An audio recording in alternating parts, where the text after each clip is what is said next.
बाग आया मौत का सामान आया। तो आज के वीडियो में आज हम क्या जानने वाले हैं, तो मैं थोड़ा सा आपको बता दूं। मेरे पास बहुत सारे कमेंट आ रहे हैं जिसमें कहा जा रहा है कि आप जंगलों में क्यों रह रहे हैं, आप सिटी में क्यों नहीं रहते हैं, जंगलों में जानवर को ही रहना चाहिए। तो थोड़ा सा मैं आपको बता दूं, जिस जगह पर अभी मैं खड़ा हूँ ये जंगल नहीं है, ये एक सिटी है, इसका नाम है कोटद्वार।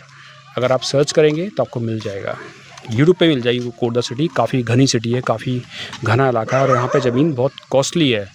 रीज़न बताऊंगा क्यों, पहले आप देख लें। देखिए घर की छत से देखिए आप, कितने सारे मकान हैं, आपको देखिएगा पूरा घना इलाका है, भरा हुआ इलाका है और जगह बहुत मुश्किल से यहाँ मिलती है। इतना आसान नहीं है यहाँ पे ज़मीन खरीदना। अगर आप कोटद्वार के अंदर ज़मीन लेना चाहते हैं तो आपको काफ़ी महंगी मिलेगी। उसके रीज़न है, देखिए पहली बात तो ये है कि यहाँ पे सब लोग आके बसना चाहते हैं। कारण क्या है कि ये जो क्षेत्र है ये जो है वो उसको भावर क्षेत्र बोलते हैं और भावर क्षेत्र वो क्षेत्र है जहाँ पर पहाड़ स्टार्ट होते हैं। इसके बाद से पहाड़ शुरू हो जाए, थोड़ा सा आप 8 किलोमीटर आगे जाएंगे और पहाड़ आपके स्टार्ट हो जाएंगे। तो जितने भी पहाड़ी लोग हैं वो ज़िंदगी भर नौकरी करते हैं और कोटद्वार में आके मकान बनाते हैं। इस वजह से यहाँ पे ज़मीन थोड़ी सी कॉस्टली है, ये बात सच है, राइट, ठीक है। अब ये कहानी क्यों यहाँ से स्टार्ट हुई तो मैं आपको बताऊँ ये कहानी क्यों मैं यहाँ से स्टार्ट कर रहा हूँ। तो देखिए आप, मेरे सामने आपको ये घर दिख रहा होगा, ये कोटला निवास है और यहाँ पे ये महिला भी वॉक कर रही है। ये हमारे पड़ोसी हैं, हमारे सामने ही रहते हैं। और देखिए इनके जो हस्बैंड हैं उन्होंने तकरीबन नौकरी की है शिक्षा विभाग के अंदर, सरकारी नौकरी, और पूरे जीवन उन्होंने मेहनत की और वो कोटद्वार में मकान लेना नहीं चाहते थे। वो अपने गांव में खुश थे, वो पहाड़ों में रहते थे, उन्हें कोई प्रॉब्लम नहीं थी। अब कहानी यहाँ से शुरू होती है। रिटायर होते हैं और अपने बच्चों की शादियाँ करते हैं, खुशी खुशी अपने घर में रह रहे होते हैं, अपने गांव में, अपने घरों के अंदर। बाद में आगे वीडियो में गांव का नाम आपको बता देंगे। तो वहाँ पे कुछ घटनाएं होती हैं। जैसे पहली घटना, एक टीचर है रिटायर्ड, तो अपने घर में बैठा हुआ है। एक बाघ उस टीचर को अपने घर में से उठा कर ले जाता है। 3 दिन बाद उसकी लाश मिलती है, आधी खाई हुई। अभी समथिंग 20-22 दिन पहले की घटना है। एक लड़की को गांव में से बाघ उठा के ले गया और उसका धड़ और सर को अलग कर दिया और सर को खा लिया, धड़ को वहीं छोड़ के चला गया। घर वालों का बुरा हाल है, लोग रो रहे हैं। इस तरह की घटनाएं हमारे पहाड़ों में रोज़ सुनने को मिलती हैं, पर कोटद्वार के अंदर ऐसा नहीं होता है। जब बार बार गाँव में ऐसा हो रहा था तो लोगों ने डिसाइड किया कि हम पे जितना भी पैसा है, जितना भी फंड मिला है, अब हम यहाँ पे नहीं रहेंगे, अपने बच्चों को यहाँ से हटा के ले जाएंगे और हम लोग कोटद्वार में रहेंगे। अच्छी खासी ज़मीन महंगी है यहाँ पे, कम से कम ये लोग 30 लाख रुपए खर्च कर देते हैं यहाँ पे मकान बनाने के लिए। मकान जो सामने दिख रहे हैं उसमें पूरे 30 लाख रुपये खर्च हुए हैं। 2-3 साल ये सही रहते हैं, यहाँ पे कोई प्रॉब्लम नहीं होती है। अब दोबारा से यहाँ पे भी उनको बाघ का सामना करना पड़ता है। अब घर पूरी तरह डरा हुआ है, अब क्या करें, गांव वापस जाएं कि सिटी के अंदर है। गांव में अच्छी खासी ज़मीन है, बहुत बड़ा मकान है, खुद की खेती है, आपके बागान हैं इनके, वो सब छोड़ के ये लोग यहाँ आए और यहाँ आने के बाद अब फंस गए। हम करें तो करें क्या।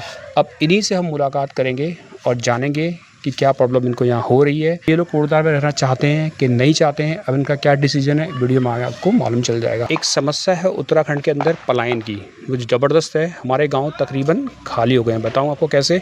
आज से 40-50 साल पहले अगर किसी गांव में आप जाया करते थे तो वहाँ 200-300 मकान हुआ करते थे, 200-300 लोग वहाँ पे हुआ करते थे। लेकिन अब अगर आप किसी गाँव में जाते हैं तो गाँव में 4 या 5 ही लोग दिखते हैं।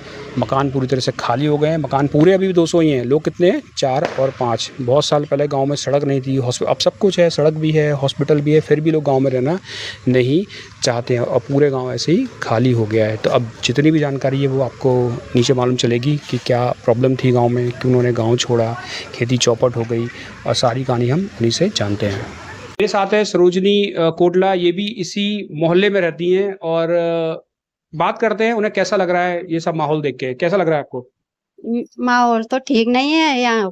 बाघ आ रहे हैं और हम भी गांव से आ रहे हैं, आए हैं 3 साल हो गए। गांव में भी हमने बहुत सारे झेला। गांव में आपने बाघ देखे हैं? हाँ बहुत सारे देखे हैं। कोई ऐसी घटना जो आंखों के सामने देखा? हाँ बहुत ज्यादा हुए, कई बच्चे मारी उन्होंने बाघ ने। आपका सामना हुआ बाघ से? हाँ मेरे सामने हुआ। कितने दिन मैं बाघ और भालू से लड़ा है, बाघों लड़ाई की? हाँ उससे मतलब पत्थर उतर से मार के दूर कर। अच्छा, एक बार बताओ, कोई इंसिडेंट याद है अच्छी तरीके से? हाँ अच्छी तरह से। बताइए आप मुझे, क्या हुआ था? बाघ ने मतलब गाय को मारा ना, मार दिया था? और ना आधा मारा, तब मैंने छुड़ा दिया उसको। आपने छुड़ा दिया? हाँ, छुड़ाया मैंने तो 1 हफ्ता जिंदा रही नहीं, वो। जब बाघ घर में था तब बाघ आप बाघ के सामने चली गई? हाँ, मैंने पत्थर से मारा ना ऊपर से, दूर से मारा? हाँ, दूर से तो मारा। आपको डर नहीं लग रहा कि वो कि पत्थर मार रही है और अब आपके ऊपर आ गया तो? तो लगा ना, तो बहुत सारा झेला ना हमने। My God. देखिए, ये उत्तराखंड की महिलाएं, इनको आप सलूट कीजिए पैरों में गिर गिर के। मतलब सामने बाघ बैठा हुआ है और बाघ क्या कर रहा है, बाघ गाय को खाने की कोशिश कर रहा है और ये गाय को बचाने के लिए वहां खड़ी होकर पत्थर मार रही है। पत्थर मारा, मैंने छुड़ाया उनको, और छुड़ा करके 1 हफ्ता जिंदा रही। मैं वहाँ गई हॉस्पिटल में भी, बात किया कि हमारी गाय को बाघ ने मार वो कर दिया, दांत लगा दिया। तो और आप वो नहीं आए, अच्छा नहीं आए, गांव में नहीं आए ना, वो डॉक्टर साहब नहीं आए। तो हमने वैसे ही दवाई दी है उनको, गाय को, तो उसने घास भी कुछ। अच्छा, आपके गांव का नाम क्या है? सुनमाड़ी कोटला। ये कहाँ पे? जैरी खाल के पास ठंडा होता है बाघ? हाँ, वहाँ पे। तो इन्होंने तो बाघ को अपने साक्षात अपने आंखों से दर्शन किए हैं। हाँ, बहुत साल से झेल रहे हैं हम बाघ के पीछे। और आज कोटद्वार, हाँ, वहाँ से हम जिंदा मतलब जैसे करके भी आए, यहाँ निकल गए। अब यहाँ आके भी बाघ आ रहे हैं साथ में। अब हम जाएं तो कहाँ जाएं? यानी गांव से लोग छोड़ के हम कोटद्वार आए तो कोटद्वार में भी बाघ आएंगे। अब मतलब गांव समस्या देखिए, गांव से हटके कोटद्वार में पैसा लगाया, 19-20-22 लाख रुपए लगाए और उसके बाद यहाँ के भी बाघ दोबारा दर्शन हो गए। हाँ, दोबारा दर्शन हो रहे हैं यहाँ पे भी। यहाँ पर भी दिक्कत हो रही है। हम रात में टहले तो नहीं आती? नहीं, बाहर डर के मारे नहीं आते। हाँ, बिल्कुल मैं जाना रात में टहलने तो बाहर नहीं आते हैं, क्योंकि यहाँ 3 गुलदार घूम रहे हैं, एक नहीं। अब मेरे बच्चे आते हैं तो सुबह में 6 बजे से पहले उनको भेजने के लिए जाते हैं हम नीचे। अच्छा, अकेले नहीं छोड़ते? हाँ, रोड तक जाते हैं कि भाई बाघ लगा है कि मेरे बच्चों पर नहीं आए हो। जब तक वो गाड़ी में नहीं बैठते। देखिए, आप ये लोग डरे हुए हैं और अभी वन विभाग कोई काम नहीं कर रही है। हम लोग थक गए हैं उनके पास जा जाके कि पिंजरा लगाओ, लेकिन वो एक हमारे राम सिंह क्या एक लाइट का झुंझुना लगा के चले गए, एक लाइट बस इस पूरे इलाके में। और राम सिंह बच गया, उसके घर पे नहीं आ रहा, बाकी सब जगह जा रहा है वो। राम सिंह बच गया। हाँ, सभी जगह आ रहा है उनके राम सिंह घर में जा रहा है वो। हाँ, तो दुआ लाइट लगा दी है। अच्छा, यहाँ पर भी लगाना है एक लाइट। वैसी लाइट है वो, लेजर वाली। हाँ, तो उसके घर नहीं जा रहा है, सब जगह जा रहा है। अच्छा, सभी जगह जा रहा है। मेरे घर पे भी पीछे था कल वो, बगल में। कल क्या आया उधर? कल आया उधर भी। तो देखा आपने कि कितना डर का माहौल है। अब हम बात करेंगे अपने अंकल जी से। अंकल जी कहाँ गए? वो अच्छे लगते हैं मुझे बहुत। आप क्या नौकरी करते थे? मैं शिक्षा विभाग में था। कहाँ पे? जैरी खाल में आपने नौकरी की है। और क्या सोच के मकान बनाया? अब गांव का तो माहौल ही सही रहा। वहाँ पे बाघ थे? बाघ का, और जैसे खेती करते थे तो जंगली जानवर पूरे नष्ट कर देते थे। और गांव का नाम आपके? सुनमाड़ी तली। और यहाँ पे आके अब कैसा लग रहा है? यहाँ तो पहले तो ठीक लगा, पर अभी 2-3 सालों के बाद अब दिखाई दिया कि यहाँ भी बाघ। आप तो हर लड़ाई में हमारे साथ जा रहे हैं। हाँ, बिल्कुल, रात में भी, दिन में भी। आपका डंडा कहाँ है? डंडा तो रख दिया, अपनी साइज का इतना बड़ा डंडा। ये हमारे साथ डंडा लेके जाते हैं भाई, बाघ से लड़ते, देख लो, डरते नहीं है बिल्कुल भी अंकल जी। और अब वो कह रहे हैं गांव से आके फायदा क्या है, तो यहाँ पे भी वैसे सेम टू सेम वैसा हो रहा है। अच्छा, अब सीरियस बात, यहाँ पे जो वन विभाग है या यहाँ के पार्षद हैं, आप उनसे क्या कहना चाहेंगे? अब ये वन विभाग और पार्षद तो हमको कम से कम 3-4 दिन हो गए साथ में चलते चलते, पर अभी भी 3-4 दिन हो गए देखा ना कोई वन विभाग का कर्मचारी, ना यहाँ पार्षद का दर्शन हो रहे हैं। कम से कम एक सुझाव हो जाता है या क्षेत्रीय जनता को कुछ एहसास हो जाता है। तो एक्चुअल में कह रहे हैं यहाँ के जो वन अधिकारी है या जो वन विभाग में कर्मी है, वो या फिर वो केवल पार्षद से बात करते हैं, किसी नेता से बात करते हैं, वो आम आदमी से बात करने नहीं आते हैं। उन्हें ऐसा लग रहा है कि बाघ केवल पार्षद के घर में जा रहा है बस, बाकी जनता के घर में बाघ नहीं जा रहा है। ये है कि जब किसी का कोई नुकसान हो जाए, किसी के बच्चे का हो जाए, कुछ हो जाए, किसी उसे बुजुर्ग को पकड़ ले, अब तब जाएगा फायदा क्या रहा है। हाँ, वो बाद में आएंगे। करीबन आज 5 दिन हो गए हमको भागते। मैं भी साथ में तो 5 दिन हो गए, अभी तक पिंजरा यहाँ पर लगा नहीं है, बस कहानियां चल रही हैं बस।